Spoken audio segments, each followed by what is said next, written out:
Bueno, nuestra conferencia de hoy es un tema importantísimo, son los retrovirus.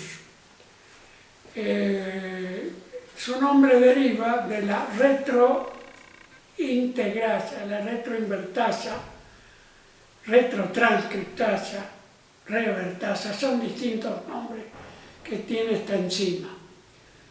Están formados por ácido ribonucleico y se constituyen en dos moléculas monocatenarias de RNA en su forma infectante extracelular. Pero debido a esta enzima, la retrotranscriptasa, se convierten en ADN y se integran al genoma celular. De esa manera pueden mantenerse en forma latente por mucho tiempo. Más aún, tenemos aproximadamente el 1% de nuestro genoma, el genoma de los seres vivos, que son virus infectantes latentes, transmitidos de generación en generación, de hace millones de años. Probablemente, en nuestro caso, de los australopitecos y estos de los simios. Ya vamos a ver cómo se comparten muchos de estos virus. Bueno, entonces, es una característica increíble. Por un lado, virus infectantes extracelulares de ARN que cuando se infectan se integran al genoma por una enzima, forman parte como ADN durante un tiempo, se reproducen, vuelven nuevamente al citoplasma y salen por gemación como ARN nuevamente, son infectantes. Desde el punto de vista genético, tenemos virus simples y complejos. Dentro de los simples, tienen tres tipos de genes. El GAP, que es una proteasa, por medio de la cual se originan otras enzimas. Polimerasas, que dan origen a la retrotranscriptasa y a la integrasa. Y los antígenos de envoltura, que se denominan SU, que significa de transmembrana TM, y glicoproteína externa. La glicoproteína externa, el antígeno, es un peplómero por medio del cual se hace la infección con los receptores celulares y de esa manera se produce la infección.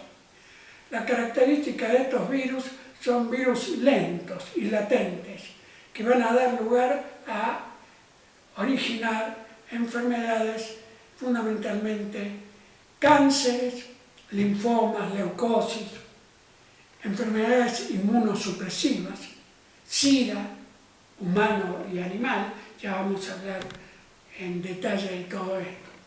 Es decir, enfermedades degenerativas y del sistema nervioso central.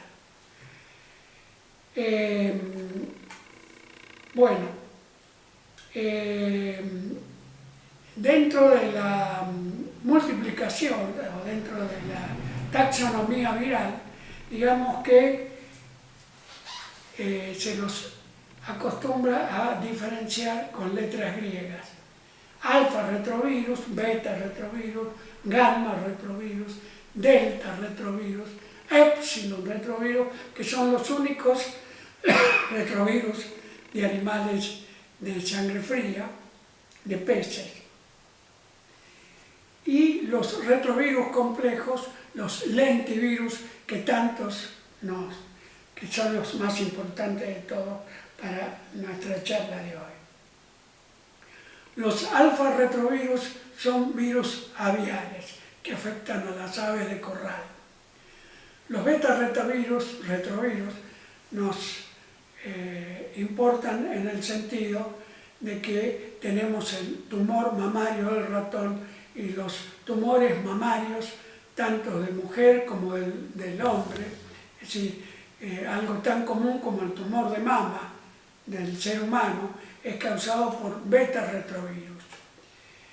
Este virus es un derivado de una génesis y síntesis entre el tumor mamario del ratón y el virus de Epstein-Barr.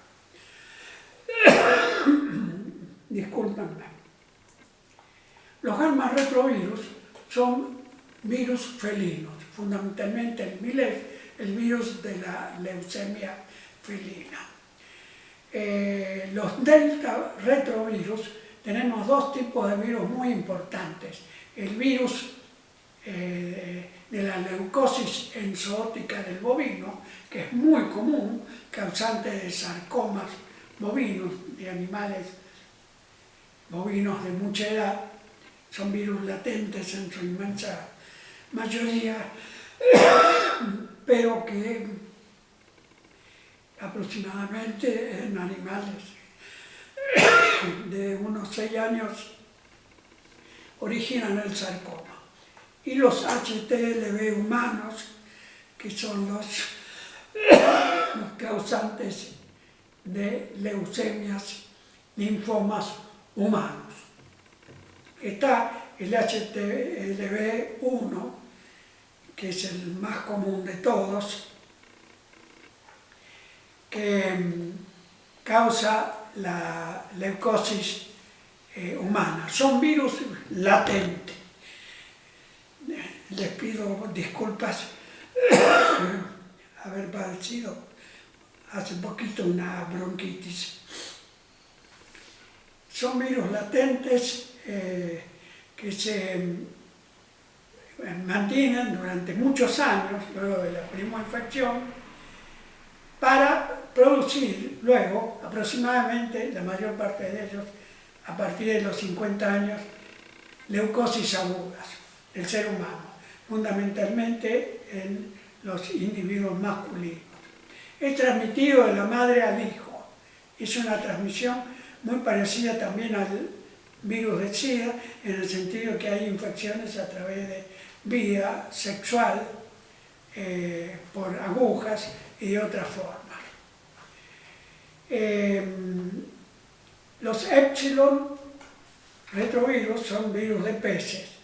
Y ahora vamos a hablar de los lentivirus, que nos interesan mucho, debido a que se tratan del virus HIV, es decir, o VIH, virus de la inmunodeficiencia humana. Antes, digamos, de que los primeros en reconocerse son el Maedi-Misma, causante de una infección crónica del ganado lanar de ovejas de Islandia, que se transmitió luego a todo el mundo. Sabemos de que cuando se dio alimentación al ganado bovino a través del cerebro de lanares en el Reino Unido, se originó la leucosis bovina enzootica, o mal de la vaca loca, que a su vez es transmisible al hombre, al humano. Ahora sabemos que se debe a otro tipo de microorganismos que son los priones y que es el motivo de nuestra próxima charla dentro de muy poco. Entonces, tenemos este virus también de inmunodifusión del simio, que son muy importantes porque son los que han originado el virus de inmunodifusión humana 1 y 2. El SIDA, si bien se diagnosticó por primera vez en Estados Unidos en 1980-81 en homosexuales, es originario de la República Democrática del Congo. La historia del mismo se conoce en The River, en un libro que deduce una serie de circunstancias por las cuales podemos aceptar su origen. Luego de la vacuna Salk, se descubre que esta primera vacuna inyectable al humano, por la cual se combatió a la parálisis infantil que afectaba en los 1940 a centenares de miles humanos, sobre todo niños. Si bien la primera vacuna inyectable fue muy efectiva para modular, disminuir la parálisis infantil, en cambio esa vacuna estaba infectada por el SB40, virus vacuolante Simian Virus 40, un virus que no afecta al humano, pero que cuando se inoculaba por vía intramuscular a hámster les producía tumores malignos. De ahí entonces el temor de que se hubiera transmitido virus causantes de tumores malignos en los humanos. Eso se descartó, pero obligó a modificar la vacuna Salk y se aprovechó el descubrimiento de los cultivos celulares que motivó en 1948 un premio Nobel de Medicina para idear entonces los cultivos celulares por medio del riñón de diversas especies humanas y animales, perdón, de diversas especies animales. Entonces, a través de esos monocultivos de células renales se elaboró la vacuna que se conoce como Sabin, la Sabin oral, que son virus donde los 3 serotipos de poliomielitis están atenuados, pero que en Leopoldville, ciudad capital del Congo belga, incorporó un virus del chimpancé, porque se utilizó riñón de mono chimpancé originario de las selvas del Congo, infectadas con VIS, es decir, virus de inmunodifusión simiana, y eso se transmitió por efracciones a algunos de los niños y originó de esa manera un virus que se adaptó al humano y que luego se transmitió por vía sanguínea, adaptándose entonces a la vía sexual, transfusiones, diversas formas, todas las formas como el SIDA se transmite y se ha adaptado al ser humano. Así que Koprowski es quien originó esta virosis de una manera involuntaria, posiblemente por alguna infracción oral en el momento de... ¿Por qué se deduce esto? Debido a que del 1.000.000 de niños vacunados originalmente con esta vacuna en 1957 en África, se guardaron 2.000 sueros colectados en la segunda inoculación, y recientemente uno de esos sueros es positivo para el virus del SIDA. Es el virus más antiguo del mundo, lo cual permite suponer que fue infectante desde el chimpancé, que era un VIS, un virus de inmunosupresión simiana tipo 1, que estaba silencioso, latente en el riñón, y que de esa manera se adaptó al ser humano. Bueno, vamos a hablar entonces de SIDA. Se conoce desde 1980 en adelante y se ha avanzado muchísimo, incluso en el tratamiento de la enfermedad. Digamos las distintas fases clínicas que tiene el SIDA. Primero, una primoinfección de 2 a 4 semanas, en donde debido a ese antígeno superficial, SU, que habíamos dicho, el GP120, que es una glicoproteína, hace una conexión con antígenos especiales de células linfáticas y de macrófagos y da origen entonces a la primoinfección de 2 a 4 semanas, donde no existen sintomatología. Luego está la seroconversión, que es de 4 a 8 meses, como su nombre lo indica, es el tiempo que se demora en que se convierta a positivo pruebas hematológicas tipo que detectan el GP121 de anticuerpos. Es posible realizar pruebas también rápidas, GP24, que detecta el ácido nucleico, que son mucho más rápidas y que se pueden detectar entre los 13 a los 30 días en pruebas rápidas. No hay sintomatología en este periodo de seroconversión. Luego viene un periodo de latencia de 7 a 10 años, en donde no hay sintomatología. El virus queda reducido, anclado en células dendríticas y también en los linfocitos T. Sí hay ahí una disminución de linfocitos T. Por cada año aproximadamente va cayendo unos 50 CD4, alterando la relación entre CD4 y CD8. Pero no hay sintomatología en estos 7 a 10 años. Luego de ese periodo viene el periodo de VIR, es decir, de virosis inmunosupresiva humana, en donde sí tenemos una combinación de gérmenes, pero que son gérmenes difusos, no demasiado determinantes. Consisten en síndromes de temperatura, con diarreas, periodo de diarreas y disminución entonces de los linfocitos, en donde ya ahora sí, no dije el número, normalmente estas series linfocitarias es entre 500 a 1250, han ido disminuyendo y luego a partir de 500 para abajo se da el periodo de sintomático de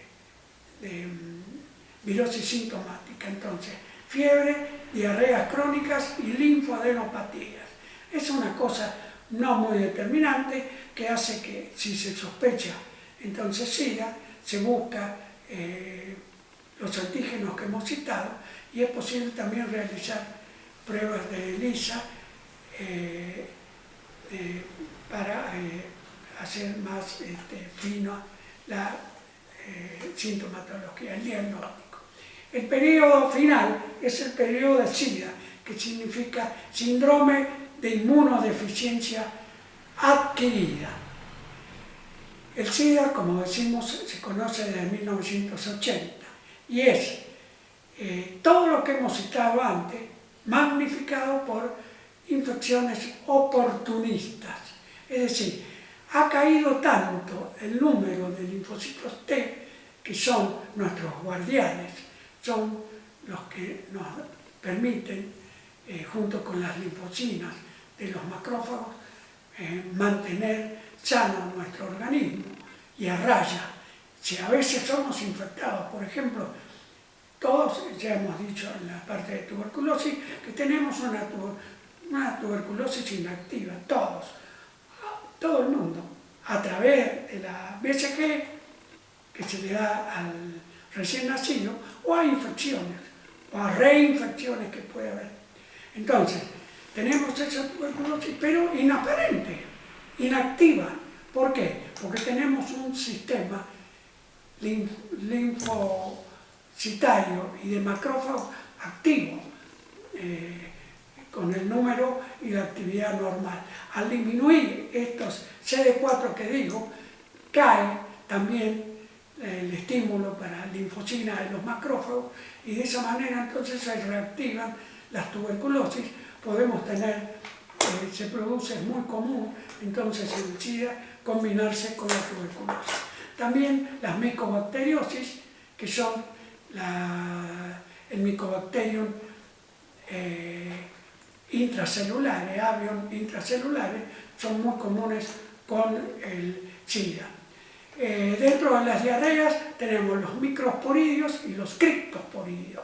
Los criptosporidios son coccidios, Isospora belli, y los microsporidios son micosis, es el encefalocitozoon vienensis y el enterocitozoon vienensis y el encefalocitozoon intestinalis, que son causantes de diarreas crónicas. Mientras que los criptosporidios son coccidios, Cryptosporidium parvus y intestinalis. Tenemos que hablar también de la toxoplasmosis.